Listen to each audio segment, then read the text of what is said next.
আসসালামু আলাইকুম, welcome my another new video. তো আরেকটা ভিডিও নিয়ে চলে আসলাম। এটা আপনারা তো অনেকেই দেখেছেন যে আমি ব্লু শাড়ি পরছিলাম। ওই দিন আসলে আমার মন অনেক বেশি খারাপ ছিল। আর আমার যেদিন বেশি খারাপ লাগে বা খারাপ বা ভালোই লাগে না, ওই দিন আমি অনেক পরিমাণে সাজাগোজা করে দেন বাইরে বের হয়ে ঘোরাঘুরি করি।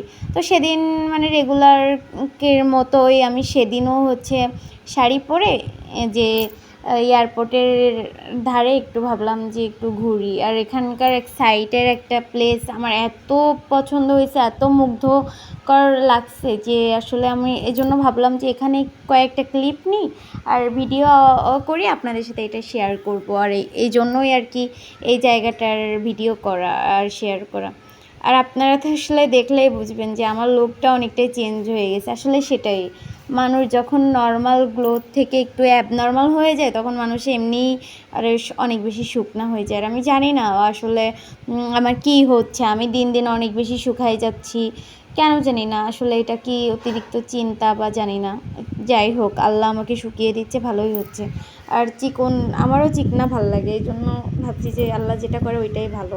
আর আল্লাহ যেটা করে বরাবরই ভালোর জন্যই করে। আল্লাহ আসলে তার বান্দার কখনো খারাপ কিছুই চায় না। যেটা হচ্ছে এখন বর্তমান হয়তো আল্লাহ কোনো একটা দিক ভালো বুঝেই সে এটা করছে, সে যখন এটা করছে অবশ্যই ভালোর জন্য করছে। বাট আমার না সব কিছু মেনে নিতে অনেক কষ্ট হয় ভাই।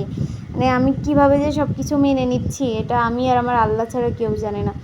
আমার আসলে হাসতে ভালো লাগে না, আমার কোনো কিছুই ভালো লাগে না, খাইতে ঘুমাইতে শুইতে। মানে আমার এত বিরক্ত লাগে আমার জীবনটাকে নিয়েই, মানে সেটা আমি বলে বোঝাতে পারবো না। ভয়েসের মাধ্যমে হয়তো বা বললে আপনারা হয়তো বা ট্রাস্ট করবেন না। আমার নিজের ভিতরে আসলে কিছুই নাই। মানে মাঝে মধ্যে আমার এত কান্না লাগে, এত খারাপ লাগে যে আমার ফিলিংসটা আমি বলেও কখনো কাউকে বোঝাতে পারি না যে আমার আসলে কি হচ্ছে।